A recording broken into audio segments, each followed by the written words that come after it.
I found this pasta salad that comes in a box. They call it suddenly salad.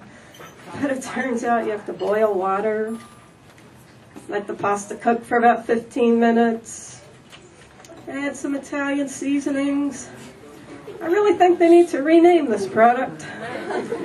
I should call it eventually salad. One of my favorite stores is Victoria's Secret. You probably wouldn't know it from looking at me, but I buy all my underwear from Victoria's Secret. Last December, I was making out my Christmas list. I thought I would be cute and write underwear from Vicky's Secret. I thought everyone would know what store I was referring to. But my mom looked up a Vicky's Secret online. Bought me underwear from there. Turns out Vicky is an old woman. And her secret is that she has incontinence problems.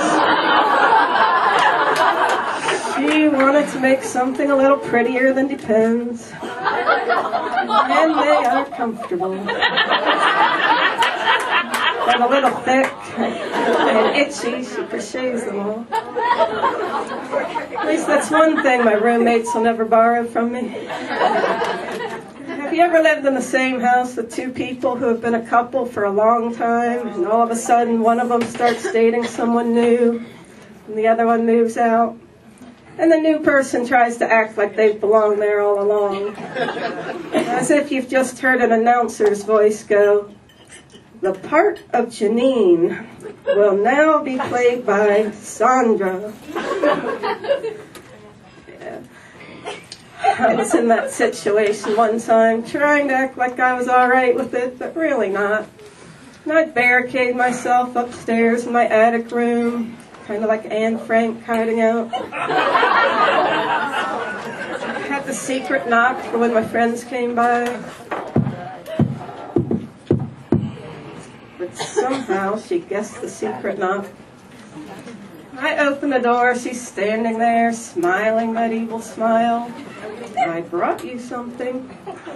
And I do that horror film thing where you're trying to run away, but you fall down and you're dragging yourself across the floor, trying to get up and run in the opposite direction. Finally, I just blurt out, "Go away. You're not my new mom."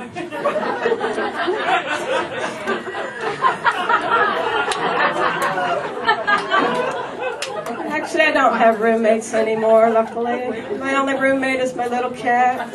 Best roommate ever. I'm a little concerned that my cat's veterinarian recently diagnosed her as having diabetes. Yeah, I know.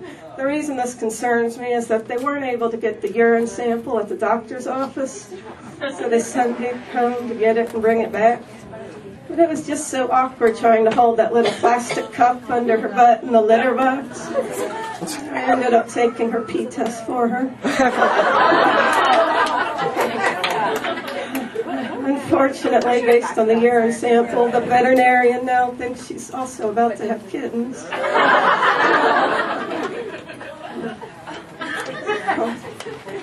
So it's April. By now, everyone's New Year's resolutions are long gone. For most people, this was to diet and exercise more. To me, that's just setting yourself up for failure and disappointment. I have this coffee table at home that hasn't been dusted since last January. If that thing gets cleaned by the next December, my New Year's resolution is good. In fact, if my little diabetic cat so much as jumps up on it and I drag her across it with my leg, I think that would do just fine. So April also means we're right smack dab in the middle of my favorite season, the season of the marshmallow peep. I love marshmallow peeps. I know, a lot of people love them, some people hate them. Nobody really knows what they're made out of. People will say they're all sugar, but that's not really true. There's actually a website where these two college guys did all these experiments to find out what marshmallow peeps would dissolve in. Turns out they didn't dissolve in anything except phenol, which is like one of the most caustic substances known to man. And the peep eyes didn't even dissolve in that. Yeah, I thought that was really disturbing. And especially disturbing for these two college nerds who thought they were finally being renegades by wasting 4 years of college doing experiments on Easter candy.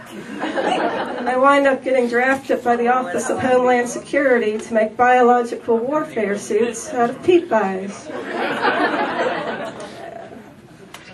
So anyway, the other day I was going from work to a comedy show, and I thought I'd stop at Panera for dinner. And then I thought I better brush my teeth before my show, so I went in the bathroom, started brushing my teeth. And this woman came out of the bathroom stall, and I said, "I'm sorry, I'm acting like a homeless person." I'm pretty sure all she heard was "homeless person." She gave me a really funny look as I was leaving the bathroom. I don't think it was just because of that toothpaste foam at the corners of my mouth. But I went over to the beverage area to rinse out my mouth, and the same woman came over to me with the manager of the Panera, said, "This homeless woman has been using your bathroom and drinking your water." I said, "Ma'am, you didn't listen to my whole sentence. Why does nobody ever listen to the whole sentence? I didn't say I am a homeless person. I said I killed and ate a homeless person." Yeah, she rushed right out of there. Actually, truth be told, I am trying to get back on the diet and exercise program, trying to get rid of the little food baby, as they're calling them these days. I think it gives you two good clues that your diet plan is ineffective. If you're sitting on the toilet, staring down at your bare thigh, you start thinking it'd look awfully good over a campfire, on a spit, with some barbecue sauce on it.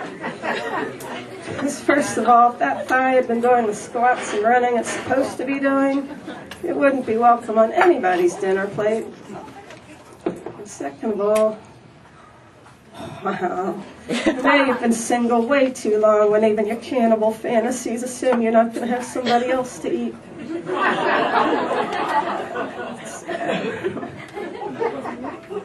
I have tried some of those dating websites. To me, trying to pick out someone from one of these dating websites is like ordering food off a restaurant menu. If the food were allowed to reject you. I don't know. If you order the tilapia with baked potato and broccoli, the waiter reports back to you, "The tilapia says you're too nice and it wouldn't want to end up hurting you." Baked potato says it's not ready to get closer. And the broccoli just mumbled something about "it's not you, it's me." So you order dessert anyway, but the waiter reports back, "The tiramisu wants to know, how old is this picture?" Last year I thought maybe I'd go back to college and get a PhD, only I found out, even though I've had the GRE, the graduate record exam, twice before, if you haven't had it within the last 5 years, they make you take it again, which I thought was stupid. But then I found out the test is a little different depending on your age. If you're in your 20s, you get questions like, LOL is to LMAO, as BFF is to blank. But if you're in your 30s, you get questions more like, Joe buys a house with an adjustable rate mortgage, starting at 5.5%. If the rate steadily increases over the next few years, how long does it take Joe to torch the place? Now I'm in my 40s, so I got questions more like, you're feeling a little bit chilly, so you decide to go into the bedroom and get your sweater. On the way, you stop to pet your 5 cats, pick up some puzzle pieces from the floor, and wipe some dust off your treadmill. And the test is all computerized these days, so you have to push a button for the next page. Like, what did you go into the bedroom to get?